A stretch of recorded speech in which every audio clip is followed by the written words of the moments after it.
Non era la prima volta che i vigili del fuoco intervenivano in via Girotte, a Codevigo, a casa di un anziano 74enne solo. Nella prima occasione si è trattato di un principio di incendio, domato in pochi istanti. Questa volta però la casa è stata completamente divorata dalle fiamme.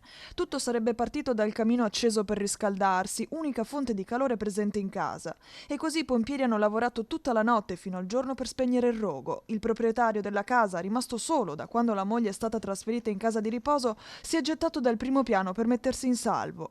Una situazione precaria quella in cui viveva, senza elettricità né un cellulare, isolato dal mondo, tant'è che ha dovuto suonare il campanello ai vicini di casa per chiamare i soccorsi. È venuto qua, ha suonato il campanello a mia mamma e ha chiamato aiuto e abbiamo chiamato i pompieri. Era bagnato, quindi mio fratello gli ha dato una tuta da ginnastica per cambiarsi. E non era la prima volta. No, è successo un mese fa, però non a questi livelli. Aveva preso fuoco il divano, però è spento in mezz'ora, insomma. E che tipo di persona è? No, tranquilla. Vive da solo, ma è una persona tranquillissima. E lui è proprio solo. Non hanno figli né niente, proprio vive da solo. E non ha il telefono, non è... Non ha telefono, non ha acqua, non ha luce, non ha gas, non ha niente. L'anziano, rimasto intossicato e dolorante per la caduta dal primo piano, è stato poi trasferito in ospedale per tutte le cure del caso. Una volta dimesso, però, non avrà più una casa in cui andare, un letto su cui dormire, visto che il suo è andato completamente in fumo. Si tratta di una persona fragile e sola che si faceva anche oltre 2 ore di camminata per andare a prendere l'autobus a Piave di Sacco per far visita alla moglie. Una situazione difficile che l'amministrazione comunale di Codevigo seguiva già da tempo. Da circa un anno che questa famiglia viene seguita dai servizi sociali del comune di Codevigo.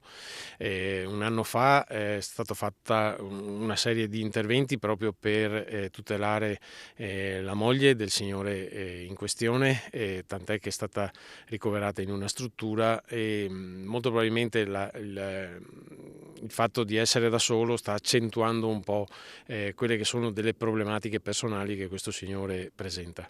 I vigili del fuoco hanno lavorato incessantemente dalla notte al primo pomeriggio per spegnere le fiamme. Fortunatamente i suoi 2 gattini e le galline sono riusciti a mettersi in salvo in tempo. Ora bisognerà trovare una sistemazione permanente per il 74enne. Circa un mese fa, con un precedente analogo a questo, ma molto meno invasivo dal punto di vista dei danni che ha fatto, al pian terreno era scoppiato un inizio di incendio.